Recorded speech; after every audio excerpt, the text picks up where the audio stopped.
brand new people of God. That is who we are.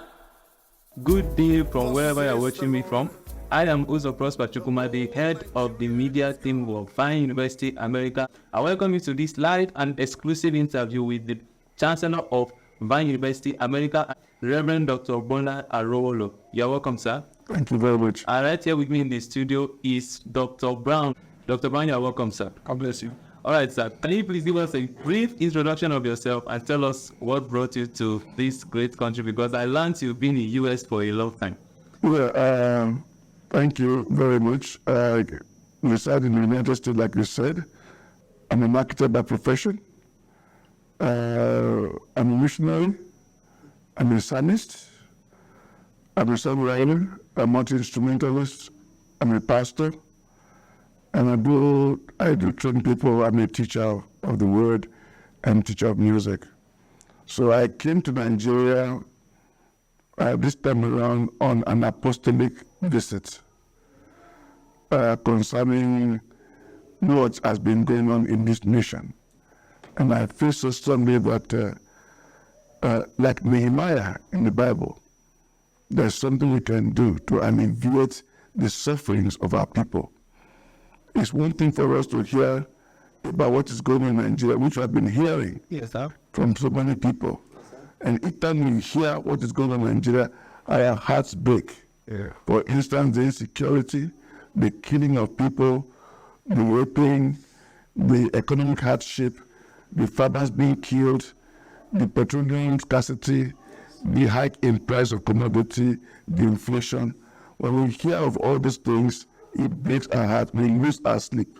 Just like the same thing Nehemiah, when he heard about what was going on in Jerusalem in his days, he wept, he cried, then he prayed.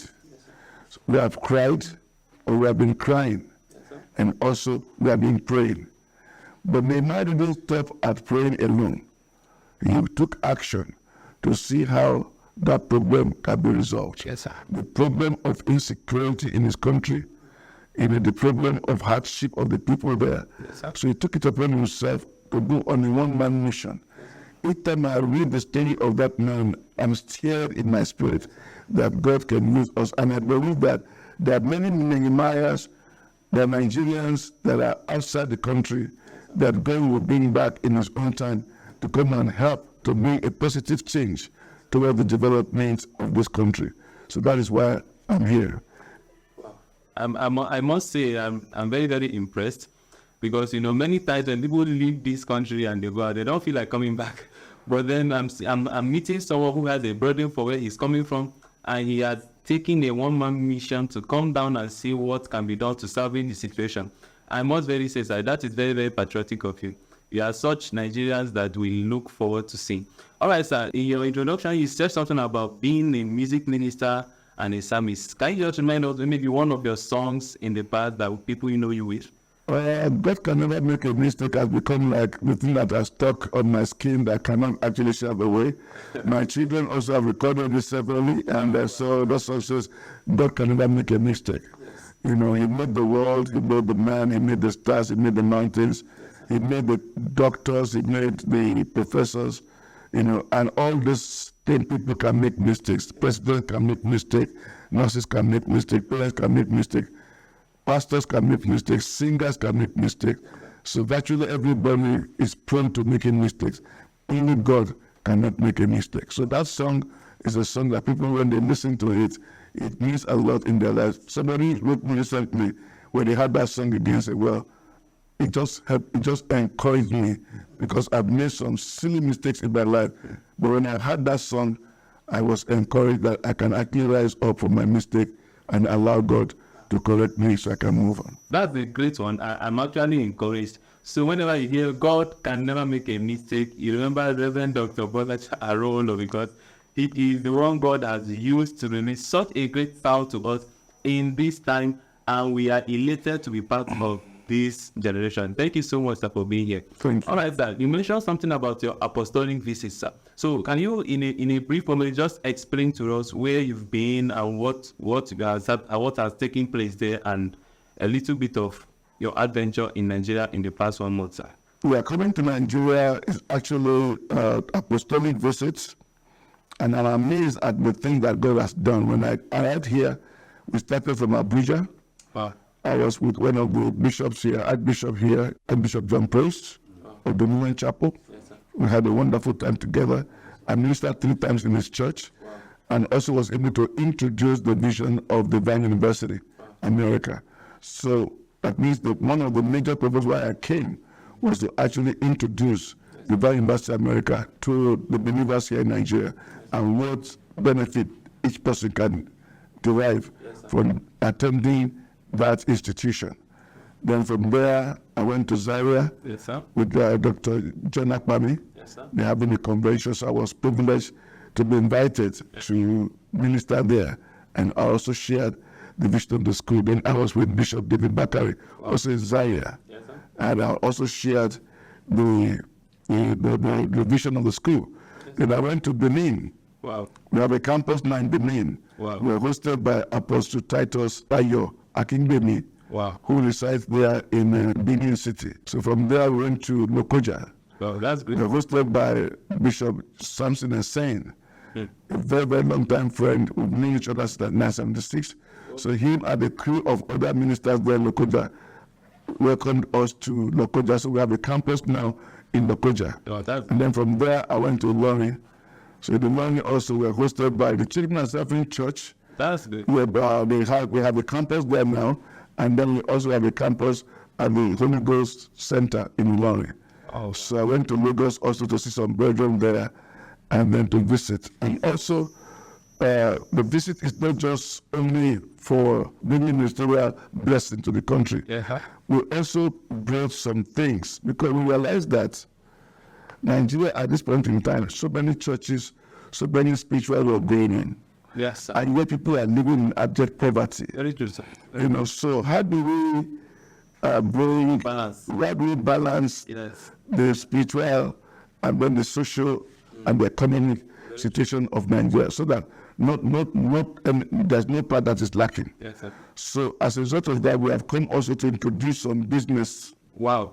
so that when people can be given a training for entrepreneurship, Right. they can actually be able to make our spirituality, the Bible, prayer, and then go from there and take steps on things that they can do to better their lives, and also to inject some progress, some development into the community. Wow. We want to deal with science and technology, want to deal with medicine, want to deal with the agricultural sector, want to deal with the political sector also, the government, so that we don't have people running away from actually doing their participating in politics in the name of being a Christian. Yes. We can all be part of this thing to build this nation together.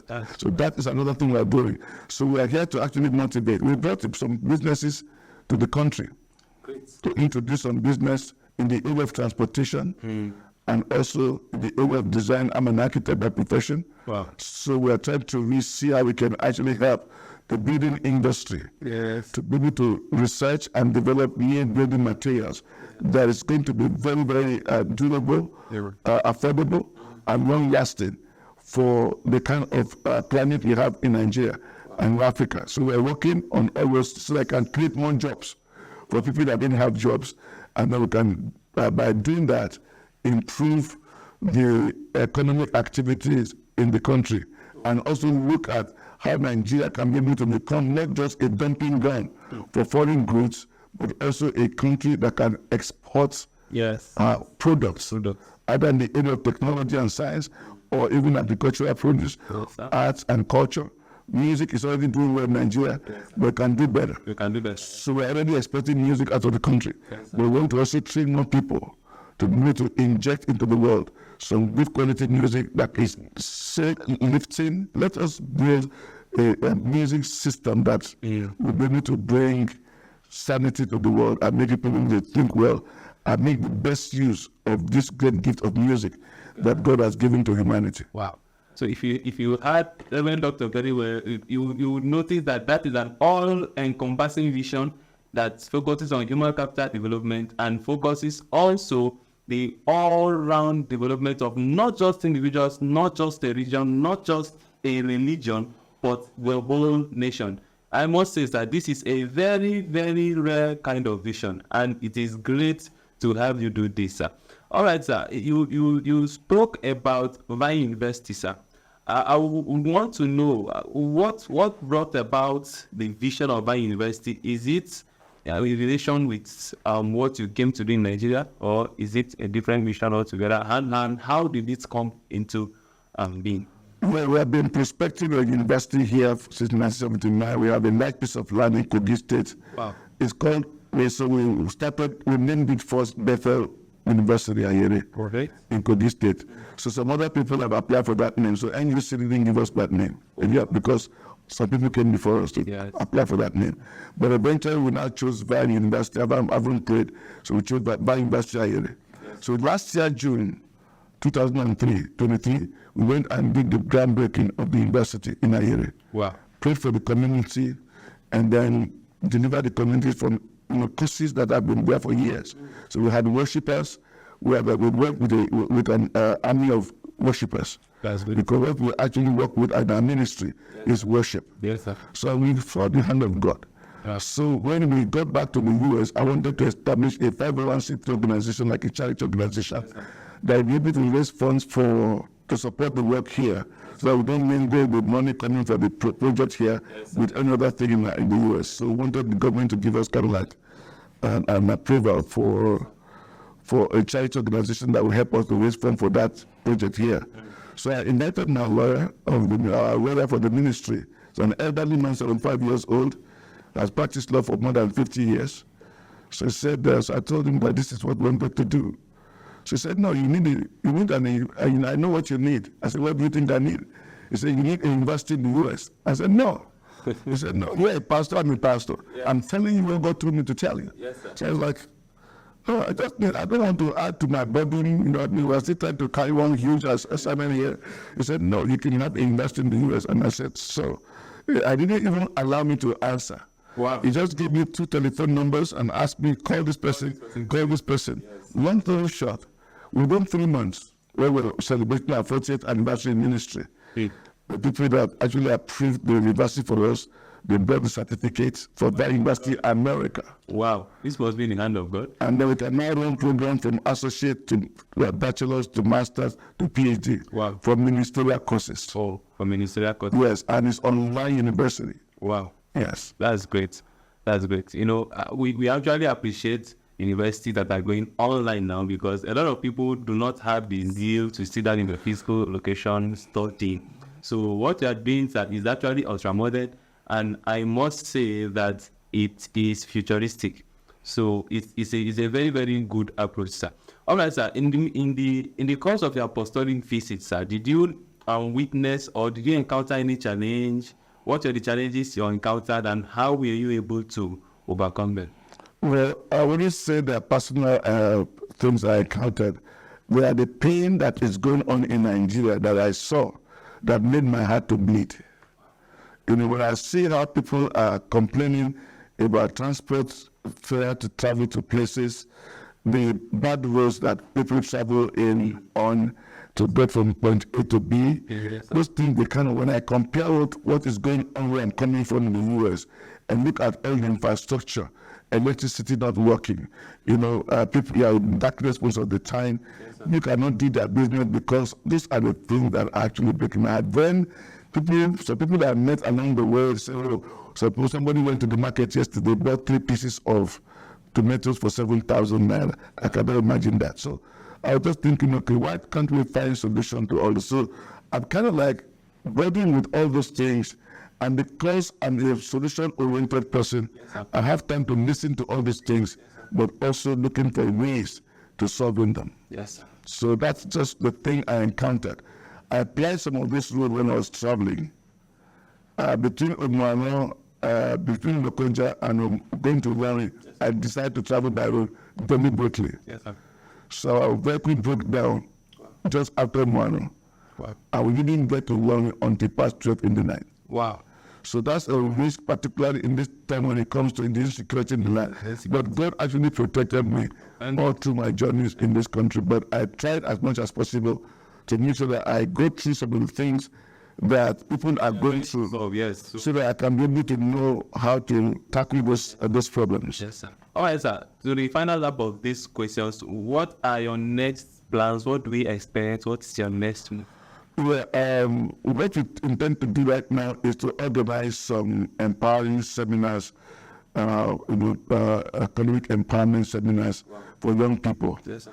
This we register in Dubai University, America. Our system of education is not the normal type. You are coming back to the place, to the school, with a vision or with a mindset of becoming an inventor. Yes, sir. Or someone that's able to create something. So the school is going to work with you. Yes, sir. To make sure that you become, that thing is accomplished. And then manufacturing of those things, we're not going to stop at just researching those ideas. Yes, we want these ideas to become ideologies. Yes, sir. So they become technology. Yes, sir. That people can manufacture. And then it can be available to turn Nigeria into a nation of manufacturers, not just consumers. Wow. So that is the next thing we are doing. We are willing to work with government. We are willing to work with private sector. We are right now working on things in the building industry. We are working on things that will work for roofing, for tiling, things like that, that make it healthier. So people, houses that are going to be living in must be healthy. So we're talking about the widows and orphans and how we can actually alleviate the suffering of the people along the line. So all those things we are kind of like looking at one after the other, and then we are going to be setting up businesses. Wow. Just to encourage people that in the midst of all this hardship, people with great ideas, they will not lack. Because God gives us ideas. And if we just go to sleep with those things, we're going to live in penury and in hunger. Yes, sir. But if we put those things and begin to work on them daily, and look for resource places that will help us turn our ideas to ideology and technology. Yes, sir. But at the end of the day, we can begin to deal with this issue gradually. Yes, sir. And of course, our school is trying to work with government to eradicate corruption. Now, not by killing it, Yes, sir. but by actually training people. Bible says, train your child in the way that should go when it grows up, it won't depart from it. So I learned a president came and said, he wants to fight corruption. You don't fight corruption. What you do is actually train people to be honest. Yes, sir. Train people to be honest. They will not see corruption. It's true. And train them from kindergarten to elementary to high school. So we have developed a curriculum Yes, sir. that actually deals with honesty, the benefit of honesty in building a nation. Through our institution, we'll be able to inject the spirit of honesty that will actually be able to gradually eradicate corruption and build honest leaders for Nigeria tomorrow. Wow. Wow, wow, wow. So if you are following us, Reverend Dr. Bola Arowolo has just given us a precise and accurate cure to the menace of corruption. He said you don't fight corruption. Corruption is not a human being that you fight. You don't fight corruption. You don't eradicate corruption by just talking about it. He has given us an adequate and precise solution to corruption. And he said that you begin to train children in the benefits of honesty, get them trained, you teach them how to be honest and what it will benefit them to be honest. And as you do that, these children begin to grow, and by the time they become adults, you will find that corruption has finally died out, because the adults we have now that are corrupt, it will actually be very difficult to get them out of corruption. But when you teach children to grow in the way of honesty, it is easier to eradicate corruption. Thank you very much, sir. The final question before we let you go, sir. What do you have to say to the young people, the youth who are listening to you and watching you from all over the world? What do you have to say to them, especially the Nigerian youth? What do you have for them, sir? That they should discover themselves in God. That's great. Discover yourself in God, because you are not just an entity all by yourself. Yes, There's somebody who owns the life that is in you. Yes. So when you are able to tie yourself back to your Creator, and then you are able to develop a relationship with Him, yes, sir. then you begin to get to a point where you are able to know yourself in the way God knows you, and not the way the society defines you. Yes, sir. Some people have said that youth in this country, they are lazy. I don't see the youth in this country like that. No. I see that the youth in this country, They need to discover who they are. And until we are able as a nation to create an environment for them to be able to focus and have a serious relationship with their maker, who is going to make them into what he wants them to be, then that's why I'm going to tell the youth, discover yourself in God. And then if you have a vision, pursue it with all of your heart. I left this country with $100 in year 2002.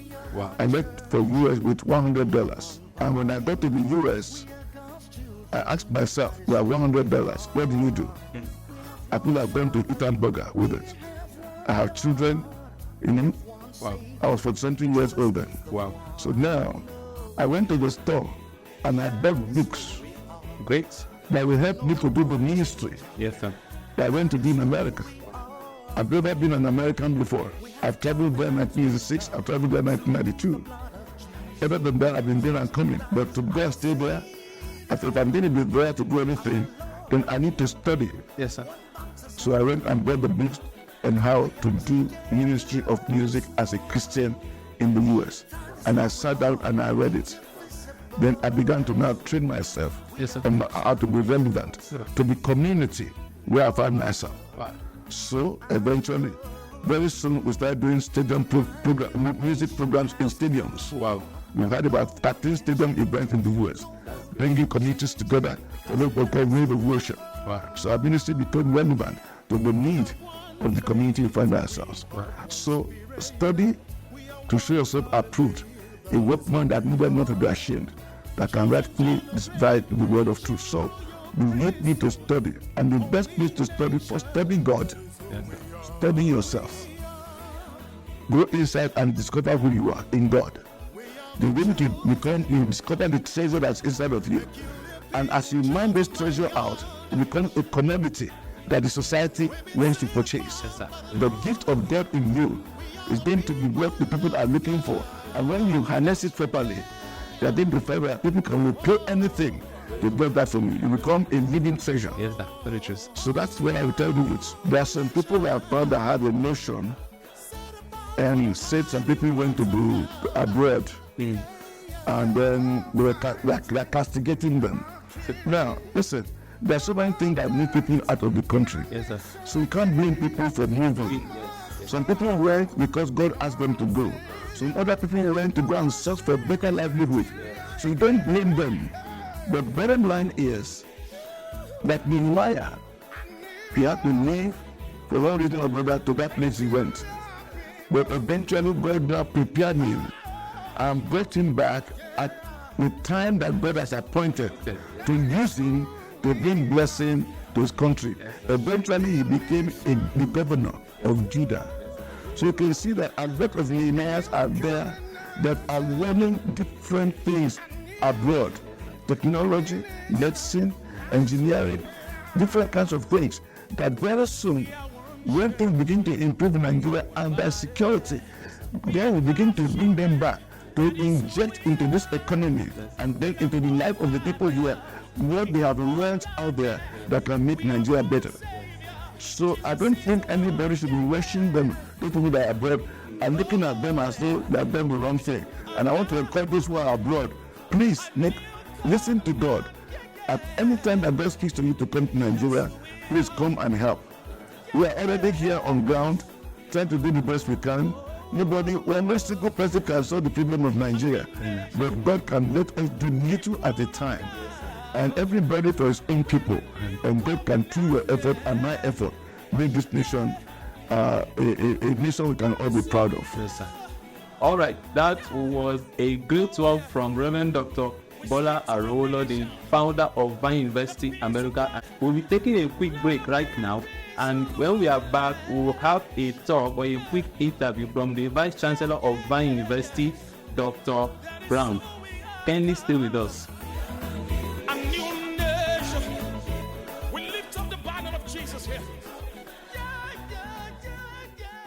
Yeah, welcome back from that short break where before we went, we had a great and motivational discussion with the founder of Vine University America, Reverend Dr. Bola Arowolo, and it was a great moment. Now we are about to move on to our next guest, the Vice Chancellor of Ban University American Nigerian Campus, Dr. Godwin Brown. You're welcome on stage. God bless you. How are you doing, sir? Oh, great. I can see you're looking great, sir. With a great smile and everything. I love your smile, sir. All right, it's great to have you on board, sir. All right, can you tell us a little bit about Ban University America, the Nigerian campus, and how it has been going so far? Yeah, there is a Nigerian campus, and then thank God for our father, Reverend Dr. Bola Arowolo. Thank God for the great work he's been doing. And thank God for the grace of God. Yes. He came in, and then he has been traveling from one corner to other, introducing the university. Yes. And we are set to go. Wow. We are set to go. Thank you. Thank you very much, sir. So, in the course of this running the Nigerian campus of Divine University, have you encountered any challenge? What are the challenges you've encountered in terms of, because I learned it is completely online. So, what challenges have you encountered with lecturing and every other thing that pertains to? Yeah, our lectures are online, and then the classes, everything is going to be online registration. Online, the Nigerian thing. Yes, It's always internet. Yes, yes. Internet, electricity, and all of that. So Yes. apart from those, we don't have so much. Well, I'm particularly elated with the fact that Vine University is going to be completely online, because, like I said earlier, the world has gone digital, and it is highly futuristic that the Vine University is coming at this point in time and going in the light of the latest development. It's something that is applaudable. Thank you once again, sir. All right, what do you have to say to our Nigerian masses out there who long to belong to such an institution or to study in such an institution? What do you have to say to them, and how can they be part of it, sir? Yeah, we really have to embrace technology. And school like this, that is universal, is good for everyone to key in. Yes. Especially when it comes to Nigerian pastors, Nigerian ministers. Really, this will expose us to the globe. And then our registration, like I said, is online. Just Google it if you care. Vine University America, you will see us there. So all our funds, everything, like I said, they are all there. So you can Google, then upload your documents, and the workers are there online. That's a great one, sir. One final question for you, sir. Are there challenges that Vine University American Nigerian campus tend or have a plan of conquering? Do you have a target of challenges that you want to conquer? Or yeah, let's link back to what Daddy said. You see, prior to now, we know our ministers have been just focusing on Bible. yes, sir. That's very good. Very good. But now we want to push forward, Yes, sir. bringing in entrepreneurship studies, and then going beyond praying, fasting, Yes, which will be yes. free. Now we want to do that. We pray. Yes, We sir. walk. We pray. Yes, sir. And I think that will really take us far. That's exactly what Nehemiah did. And that's what our dad is saying. Yes. He did not just depend on praying while he was where he was. After praying, he took a step. Yes. And that's what we want to do. We want to take step further, practicalize and putting into effectiveness what we are praying and what we have seen. Yes. Okay. Wow, that's a great one. So if you followed us all this, you will know that Vine University America is a place to be. Just like the Vice Chancellor said, the forms are available online, and I don't think the teacher fees are too expensive. Well, not No, they are not expensive at all. So it's something you can easily afford. So we encourage you as a minister and as a person who wants to advance in the knowledge of God and in the knowledge of the scriptures, you are encouraged to pick up a form and register with Vine University Nigeria. Also, be on the lookout for a lot of programs, as Daddy has said, that has been prepared to bring about a great revolution in the economy of Nigeria. Believe you me that when he touches all these aspects that has to do with technology, agriculture, education, religion, it is all encompassing. And so it is a great vision that we are happy to get into. So be on the lookout, and thank you for joining us. Once again, my name is Prof. Auzo, and we have here with me Reverend Dr. Bola Arowolo and Dr. Godwin Brown. Thank you so much for joining us.